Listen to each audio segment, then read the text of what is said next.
টাঙ্গাইলের ভুয়াপুরে মাদ্রাসা ছাত্রী ধর্ষণ মামলায় 5 আসামির মৃত্যুদণ্ড দিয়েছে আদালত। সকালে নারী ও শিশু নির্যাতন দমন ট্রাইব্যুনালের বিচারক খালেদা ইয়াসমিন এই রায় দেন। সকালে 2 আসামির উপস্থিতিতে রায় পড়েন বিচারক খালেদা ইয়াসমিন।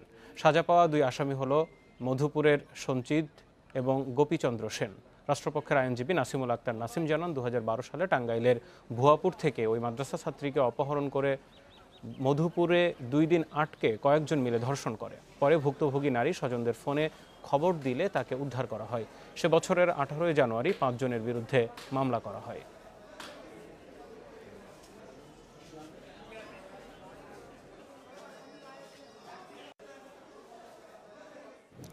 আরও জানাতে এই মুহূর্তে টাঙ্গাইল থেকে আমাদের সাথে আছেন সহকর্মী মামুনুর রহমান। মামুন, রায়ে আর কি বলা হয়েছে এবং কোনো পর্যবেক্ষণ এখন পর্যন্ত দেওয়া হয়েছে কিনা?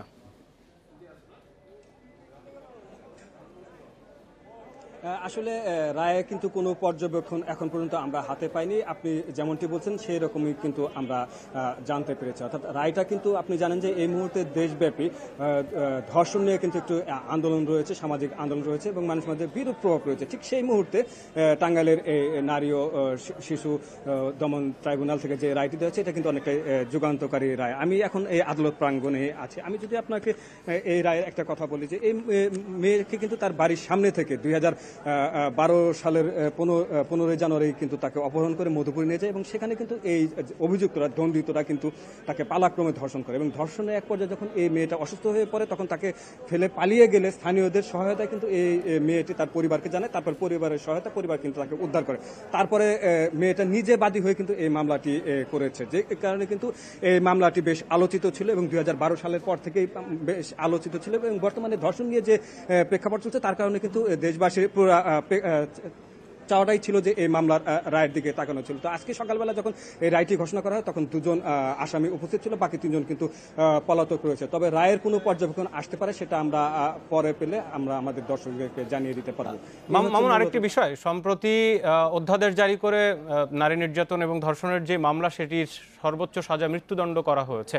এই যে মামলায় মৃত্যুদণ্ড দেওয়া হলো, এই মামলা তো অনেক আগের। এই মামলাটি আসলে রায় হলো কোন মামলায়, কোন আইনে, সেই বিষয়টিকে আইনজীবীদের কাছ থেকে জানতে পেরেছেন বা কিছু জানা গেছে?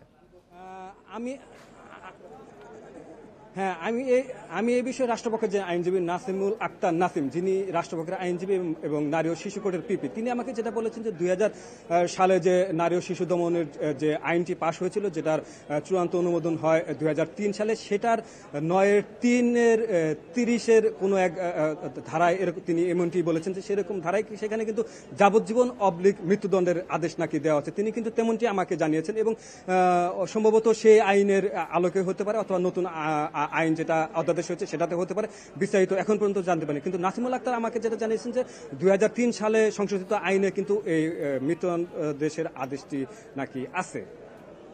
এই রায়ের পরে আসামি পক্ষ এবং বিশেষ করে বাদী পক্ষের যারা সেখানে ছিলেন তারা এখন কি বলছেন? এটা তো স্থানীয় আদালত থেকে হলো, পরবর্তী কার্যক্রম তারা কি করবেন? জি, এ বিষয়ে কিন্তু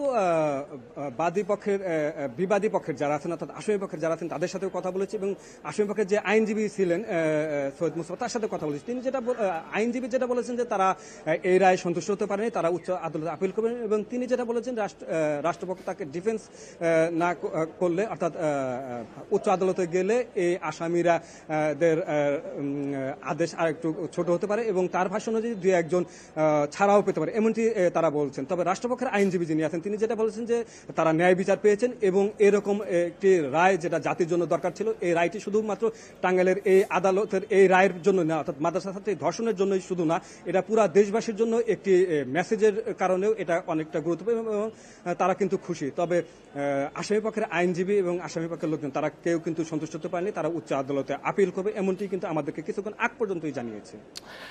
আপনাকে ধন্যবাদ। টাঙ্গাইলে মাদ্রাসা ছাত্রীকে ধর্ষণের ঘটনায় 5 জনের ফাঁসির আদেশ দেওয়া হয়েছে, সেই খবরের বিস্তারিত জানছিলাম।